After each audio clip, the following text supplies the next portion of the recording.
Thank you. Yeah, thanks for coming along on this hot kind of summer's day. Yeah, so as Andy said, I'm going to be talking about this book, Our Wild Calling. It's got a really long title, so it's all about how connecting with animals can transform our lives and save theirs. This book is written by a man called Richard Louv, who is an author and a journalist.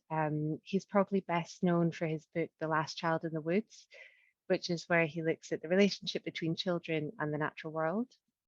He's also known for coining the term the nature deficit disorder, which relates to the negative consequences on health and social behaviours as children have started to move more indoors and away from the physical contact with the natural world. And he's also commonly credited with helping to inspire this international movement reintroducing children to nature through outdoor education. So this book is about how encounters between humans and animals can offer a way out of an age of solitude.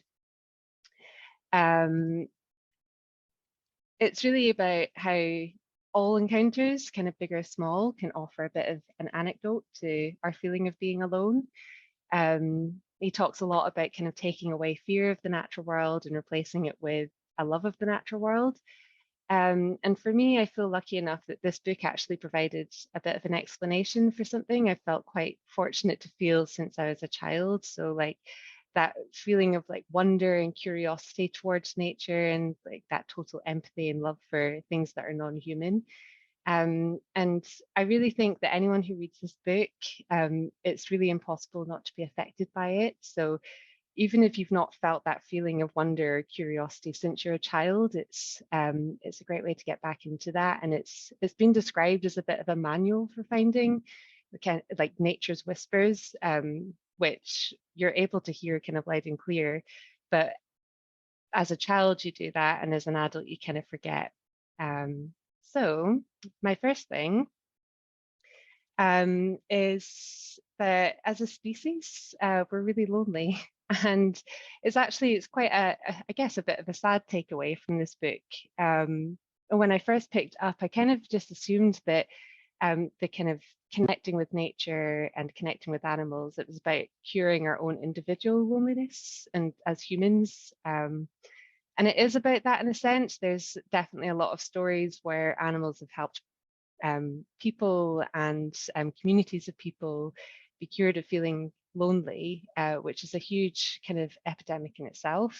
But the central theme is actually much more to do about the widening gap between our species, so as humans and other living things on Earth.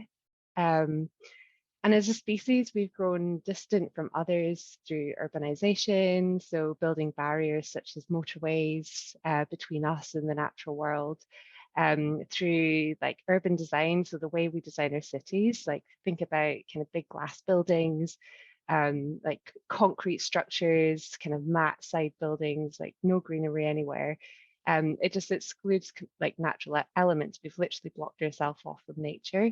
And likewise, on a similar note, as we start to fall more into a virtual world, we're kind of blocking the natural one out.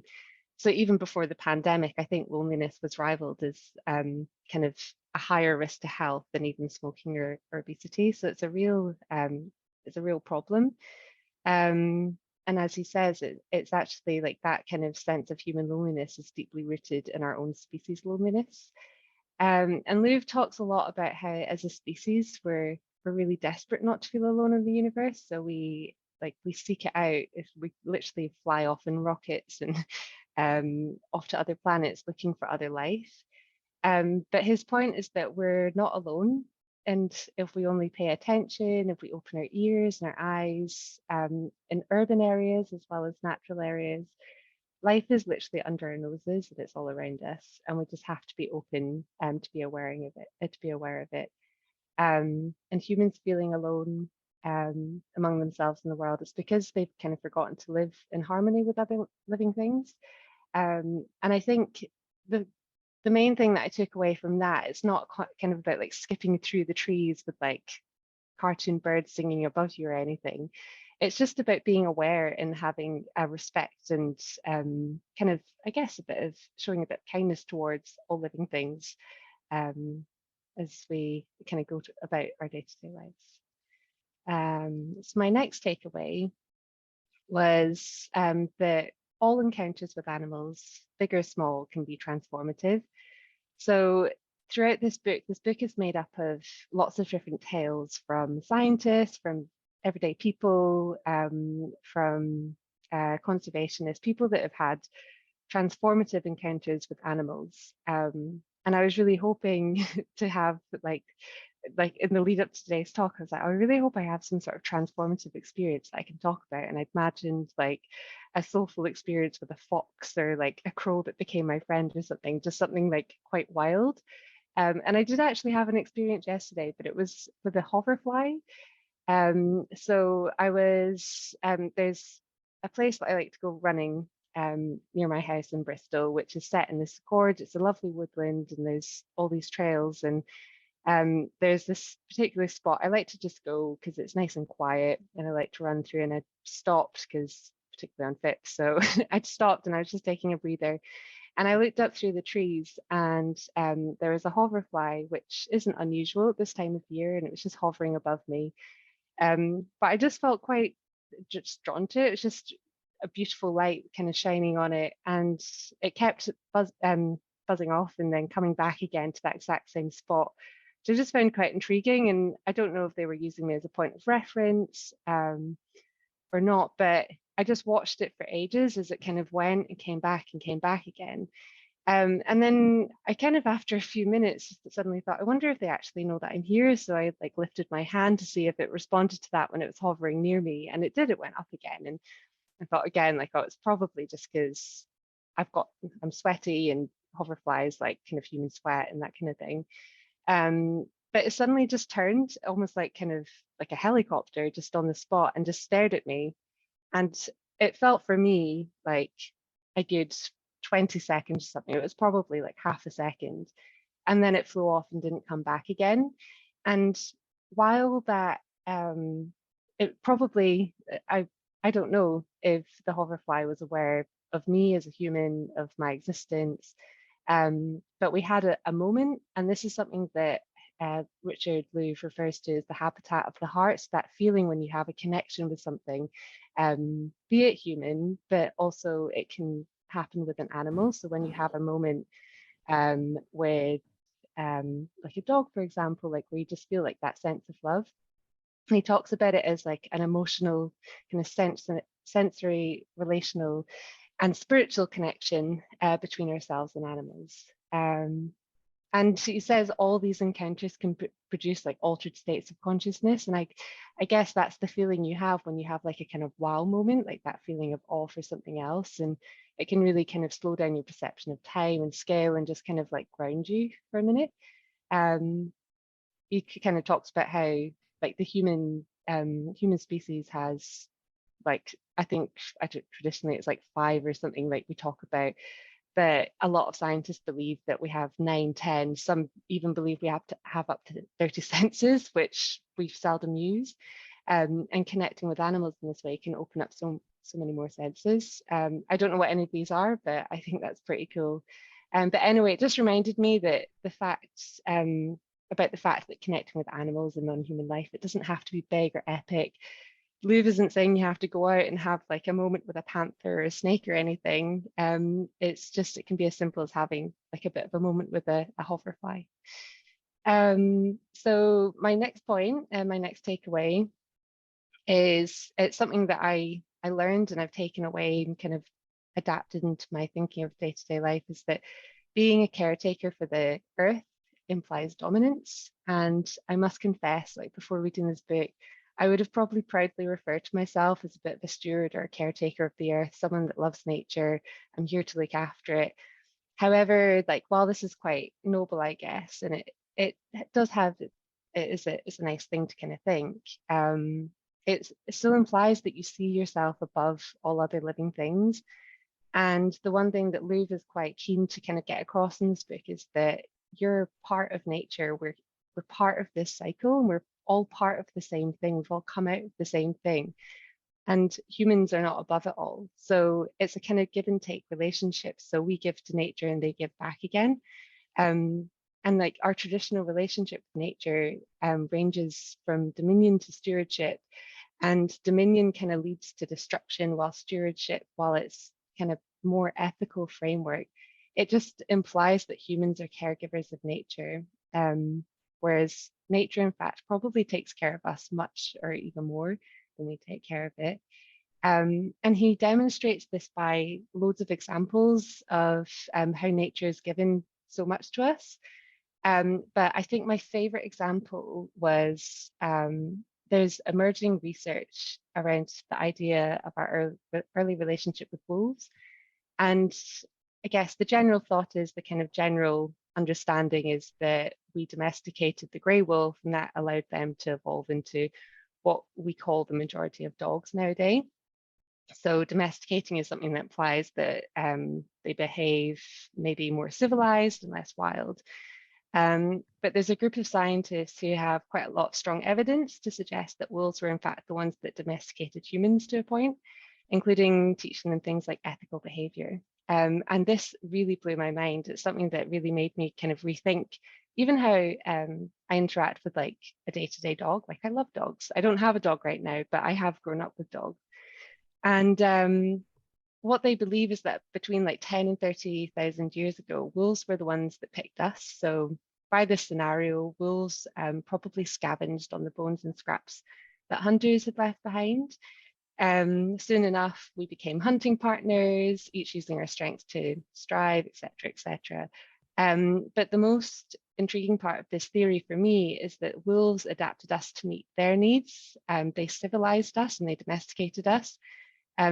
And the closest example of human morality in nature that scientists have found is that of the grey wolf. And they talk about the fact that wolves for millions of years have had the ability to cooperate with one another, looking after not only their own young, but other pack members, sharing babysitting duties, that kind of thing.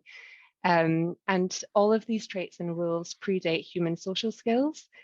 So there's a really strong theory to suggest that wolves kind of taught us how to behave as a pack and behave ethically and look out for one another. And I think going that step further, admitting that we learn something from animals is something that's quite alien to most people, which is probably to do with centuries of evolution that has made us see the animal kingdom as something to be endlessly exploited and taken advantage of. Yeah, and he just he kind of puts across the point that this is maybe what has kind of left us at the stage where we're now facing these like kind of really serious consequences of kind of extracting as much as we can from the animal kingdom, such as climate crisis and mass extinctions, which is leading to the collapse of biodiversity and something we can't really ignore. So yeah, it kind of takes me on to my fourth point around making space for all living things. And there is hope, I hope. One of the things he talks about is how there's a movement where urban centres are kind of making space for animals and for nature. And as our urban centres grow, like more and more people are going to populate these areas. Inevitably, we're going to encroach more and more on the habitats of other living things, which we already do. And we're not making space for them in our cities. In fact, we're encroaching on their space. And when they come into our cities, we're kind of aghast and want to get rid of them. But there's great examples of cities designing for this peaceful coexistence, and they're called biophilic cities. There's a global biophilic cities network, and their purpose is to support cities with planning for greener urban existences. They define a biophilic city as a city that makes room, essentially, for all living things. And Singapore is a really good example. I've never been, I really want to go now. But it's an absolute shining example of what a biophilic city should be. And they've even changed their motto from the garden city to a city in the garden. They've created huge canopies to moderate the air temperature to provide shelter for all life. Their hospital is enshrined with huge ferns. They've got otters. that have returned back to the rivers, and the benefits of having animals amongst us and removing that barrier of fear is beneficial for us in so many ways. So tackling loneliness, giving us more empathy towards the natural world, taking away the fear.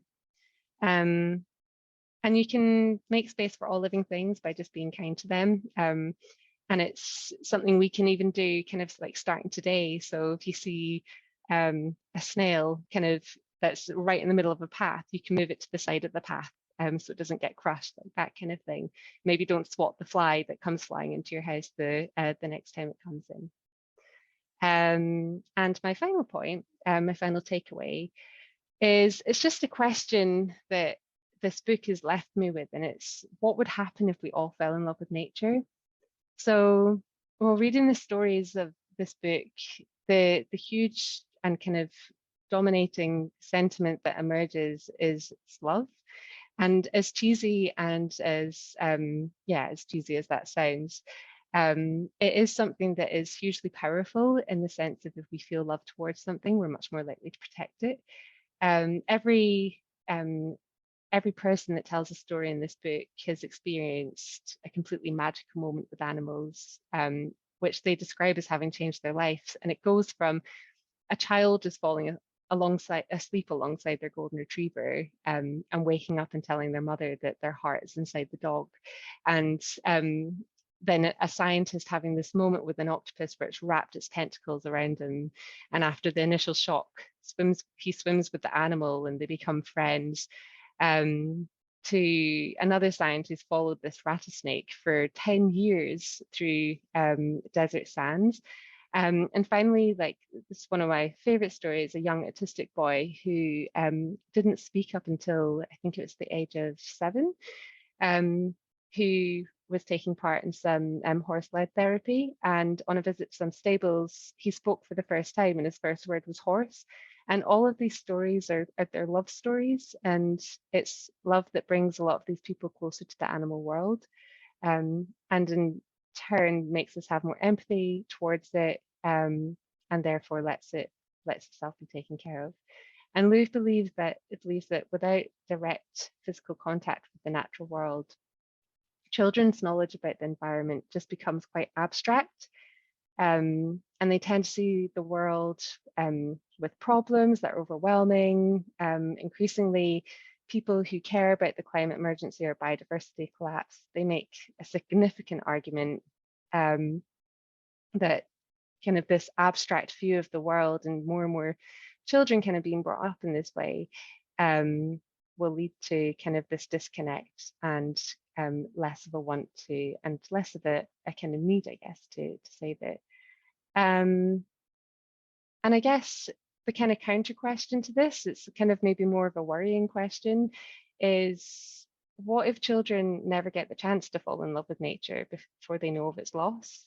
And it's something that just sat with me as this is really important. Children need to have that connection. They need to learn how to be curious. They need to not be scared of the natural world, because if they do, then who's going to be there to save it in the future? So to summarize, life is all around us. We just need to be open to it.